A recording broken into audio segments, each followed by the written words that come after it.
This is Crypto Core Radio, discussing the ideas, people, and projects building the new digital economy. Get the latest on blockchain technology and cryptocurrency updates with your host, LooTz.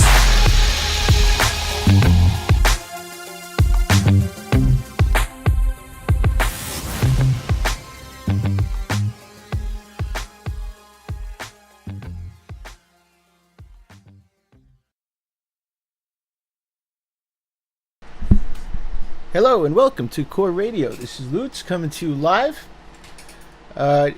Today we have a quick AMA. We call this one the Crypto Quickie. An AMA with JL777 from Komodo answering some questions from the crowd that I have taken. We have quite a few questions, so I'd like to get through this. I don't want this to be very long for you guys.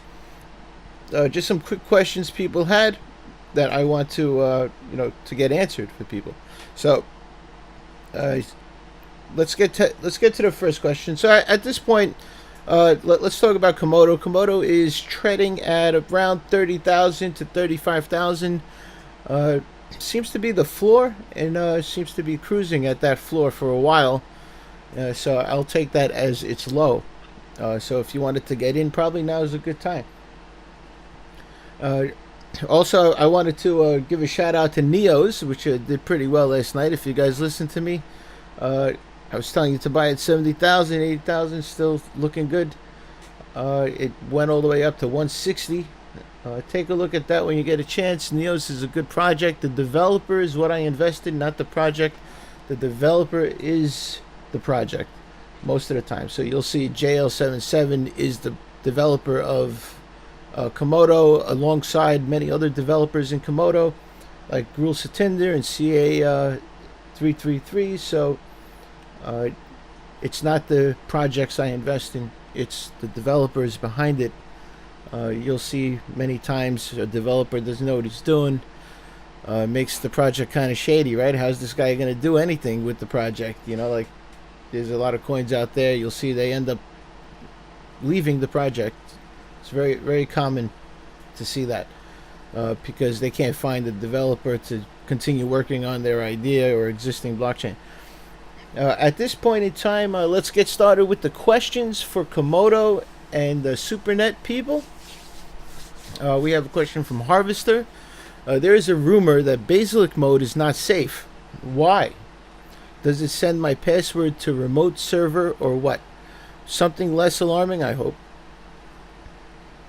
JL77, can you chime in and tell us, answer these questions for these guys here, the community?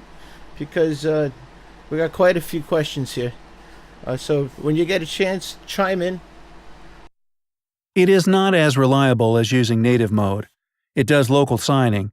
Password is never sent to remote server, and you need to click Update to get updated data. Alright, so native mode is the most reliable. Very cool. Alright guys, 4X Trader, how many other devs are there? 6 full-time and a few more part-time. Some devs are doing server-side things. Alright, so you said 6 full-time? I think there's more than that. There's a lot of workers in, as being me part of the team, there are a lot of workers in the SuperNet team. A lot of them are consultants. That work closely with them. It's sort of like Core Group. If you guys haven't heard of Core Group, go to coregroup.info and you'll see what our project is all about. It's we've been doing this for a very long time. So yeah, that's a good amount of people. So the Swing wallet, I believe this. Okay, Forex Trader is saying, understandable. I have no problem using Komodo D. I just think for larger adoption there needs to be a bug-free GUI option. So just wanted to know what sort of time frame we seeing to get this done. Some devs are doing server-side things. We didn't raise enough funds in the ICO to go and hire a large dev staff. As you know, that burns through money really fast. Our priority is long-term financial viability and developing within the resources that can be managed long-term. The Swing wallet should be very close to the bug-free version with simple functionality. A PTY Trader has a question. He says, isn't there a new version coming out soon? I thought CA33 mentioned he was working on an update. If we had all the tech working flawlessly, KMD would already be at $1 billion market cap. These delays are helping our early adopters. Forex Trader comes back. He says, I agree, JL77, 1 billion cap is well within reach for Komodo. Only if there is a bug-free software, though. I think he's talking about the wallet. But I feel reassured knowing the rest of the team is working, and I understand it is no simple task. Better that the bugs are in the GUI and the core is bug-free than the other way around. With Jumbler and DEX inching toward completion, the visibility of KMD will start increasing even more. But we will have a whole new round of GUI complaints about the DEX to deal with, so there is still plenty of time to buy during the buggy times. This is a marathon, always has been. It is quite complex and never been done before, so impossible to know any absolute dates. All we can do is keep making steady progress, and at some point, the scope of what is working well keeps increasing. A Forex Trader says, yes, I have heard talk of Jumbler and DEX, which is partly why I was inquiring about the state of the GUI, as in my fairly basic understanding, I was assuming the GUI would be needed to interact with these features, at least for most users. That is why I designed Jumbler to use smart addresses, where you just send funds to a special address and it automatically does the Jumbler to a new address. So can it be used for any wallet? Iguana will need to be running, but as long as it's running, then you can send via any means to the smart address for DEX. You're right, we'll definitely need some sort of GUI, but at first we will just do a shapeshift level form. V3 Miner chimes in. He says, seems like it would be better to automatically create 3 to 5 Jumbler destination addresses to fully defend against knapsack. I will cap output to any single Jumbler address, so when it overflows, it goes into a new address. I think about a 10 BTC cap per Jumbler is good. But with KMD price going up so fast, it is hard to calibrate if to cap at 1 BTC. Then there will be so many Jumbler addresses, will be hard to manage, and mistakes will be made by user. So it is a trade-off as it is.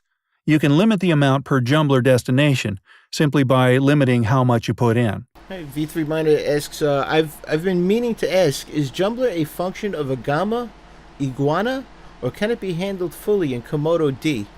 So I am not worried about knapsack attack on the destination. It could be handled fully inside Komodo, but I am reluctant to put it inside Komodo itself. He says he understands. Think of the Jumbler core as the engine. Still need some stuff around it to make it optimal, if to think about it. Managing the total funds flowing into address is not really at the Jumbler core level with GUI support to fund addresses. It is easiest to put it at that level to not fund more than the total limit per Jumbler address. Hey, V3 Miner says, when it does the initial T to Z transaction, is the change supposed to end up in a different address? Well, that depends on how Komodo was launched. If launched with pubkey, 02 or 03, then it will put change to that address that the secp pubkey refers to, and for proper Jumbler operation that is required. Now we have a question from Colo.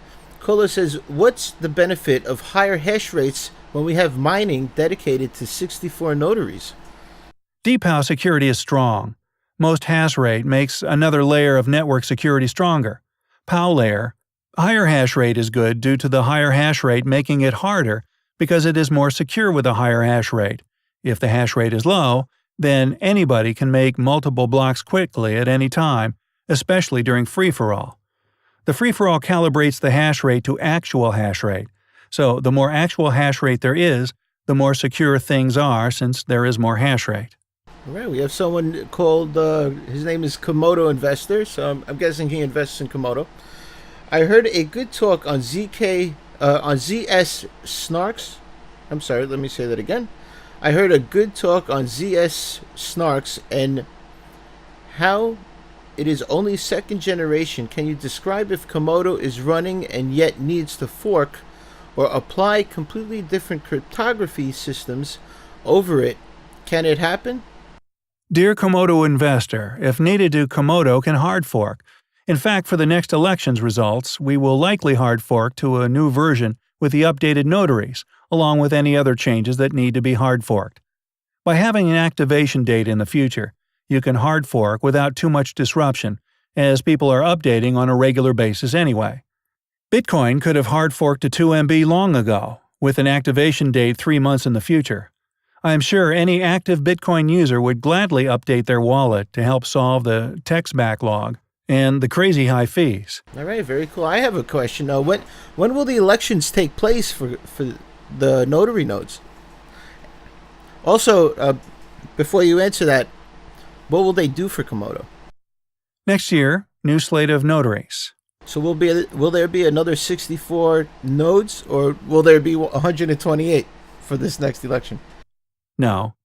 I see. So the newly elected nodes will run the same 64 nodes. Just new owners of those nodes. Am I right? Not exactly. KMD identifies notaries by pub key. There will be a special set of 64 pub keys that are the pub keys from the election winners. Currently, notary nodes are mining about $2,000 per month, and the costs are under $500 per month. So there is the financial incentive, but a notary operator helps secure KMD and enables it to have better services. So a lot of notaries were doing it without much any compensation, just to help. Oh wow, that's a really good payout. Would the elected individual need any special skills, expertise, and security and whatnot?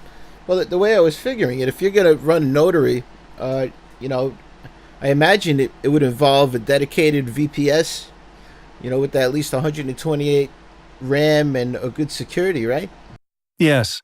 A dedicated server must be at least 64 gigabytes RAM and 500 gigabytes SSD was the minimum spec last time.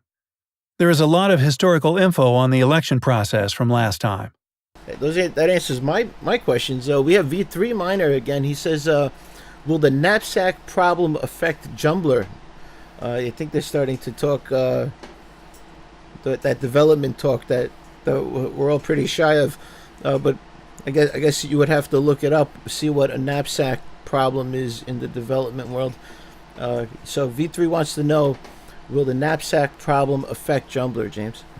I thought about the knapsack issues a bit more. It seems I was more clever than I remembered. The Jumbler core is nearly stateless, so it just gets more runtime and checks to see if there is anything to do. It randomly chooses T becomes Z, Z becomes Z, or Z becomes T mode. If it is silent running and in the Z becomes T or some random coin flips, it skips the turn.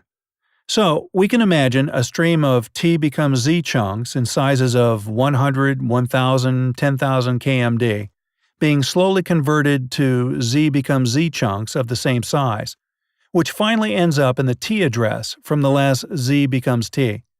Now, if there is a precise one-to-one preservation of the order, the Z becomes T pieces arrive as compared to the initial T becomes Z stream. The randomization of the three phases actually helps to correlate, as each stream would get a unique pattern.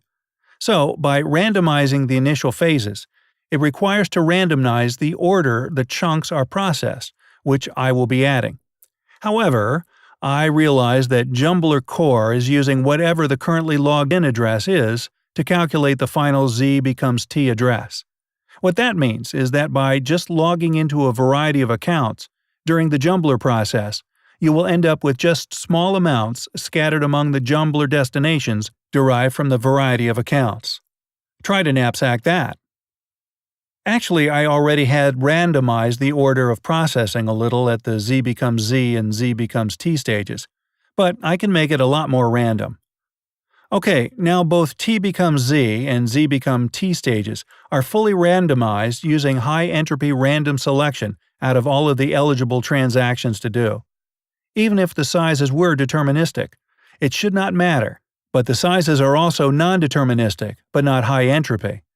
With the property that becomes Z becomes T, arrives in addresses based on the passphrase, Combined with the randomized sizes and sequences of the Z turning back to T, it seems quite difficult to correlate if a user had a daily passphrase and 7 different addresses he uses, i.e., he can just add Monday, Tuesday to his normal passphrase based on what day it is. I think we need to provide guidance on the largest amount that should end up in any single address, and as long as people follow that, it all blends in. And how far along are you with the decentralized exchange? It's not pretty, but the basics are in place for native DEX. I have a few bugs to fix and enhancements to make, but it is in the final phase of core development. Still needs work to make creating an LP node easier, but the hardest parts are complete. There will be a surprise new functionality that gives the native DEX a fundamental advantage over central exchanges. Not just the fact that you control your own funds, but a much more day-to-day useful advantage. Really, bro? You're not going to tell me? It is something centralized exchanges can't do, but being native atomic swap cross-chain communication protocol-driven DEX can do. I heard from the grapevine that you have a one-click easy trading button. The one-click easy trading will be later, especially as trading itself isn't so easy without being a DEX.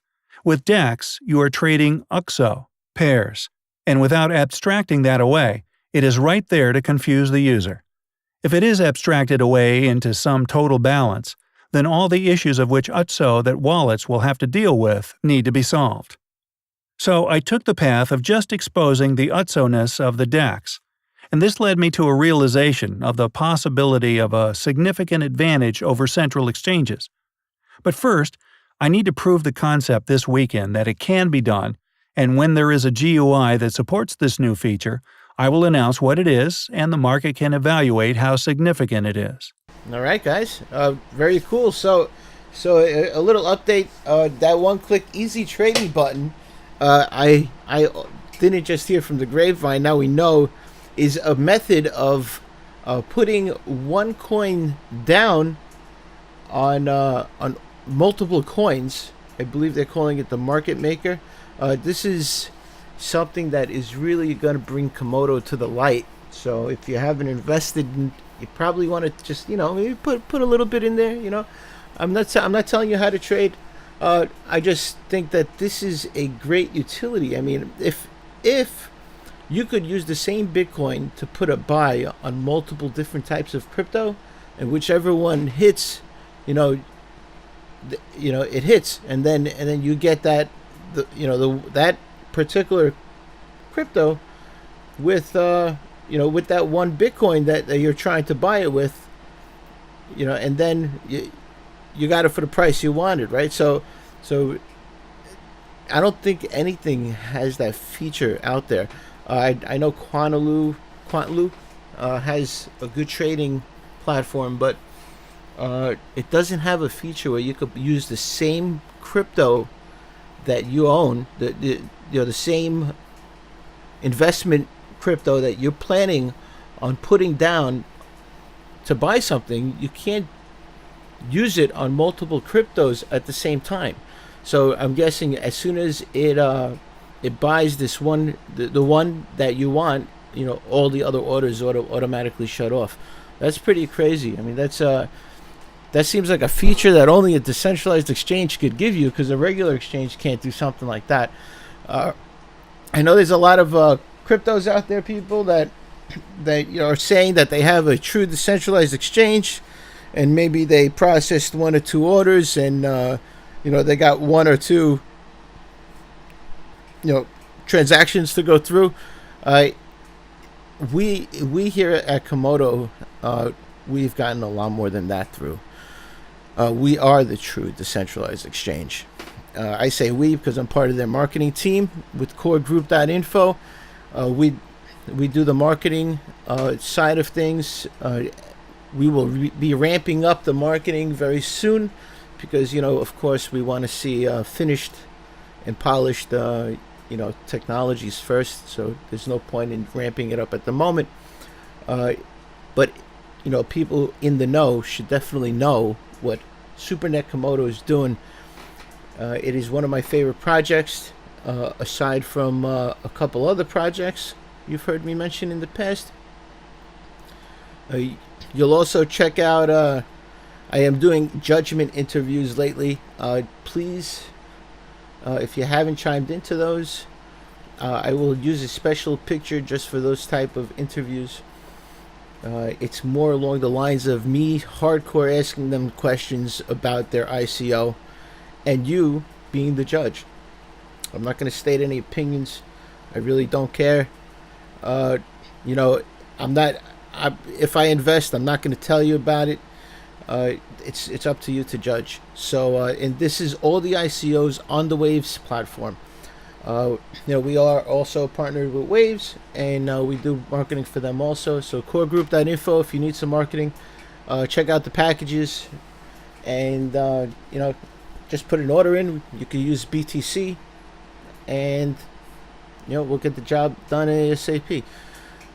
There's a lot of good people on our team. We have writers, we have graphics people, we have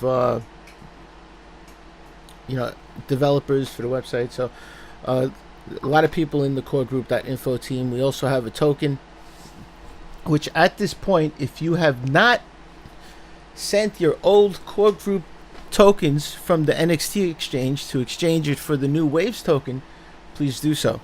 Do not procrastinate. I believe there will be a cutoff date to do this. So get that done. Get your Waves token, which is Core Group. That's the name of the coin, the token on the Waves platform, Core Group. Make sure you get it. The wallet is very easy to install. I think amongst the top easiest wallets to install, Waves is the one. So easy. All right, fellas, thank you for joining me today. I love you all, and this is LooTz signing out. SuperNet aims to give people their power back through technology by no longer needing to rely on third parties such as exchanges, banks, and services, giving you privacy at the same time. SuperNet Technologies is the most anonymous technology being worked on currently, with a team of developers working diligently daily. SuperNet aspires to be a creative, innovative, state-of-the-art solutions provider, which provides individuals opportunity, personal satisfaction, and value. You can find out more at www.supernet.org and join our Slack with over 2,500 people.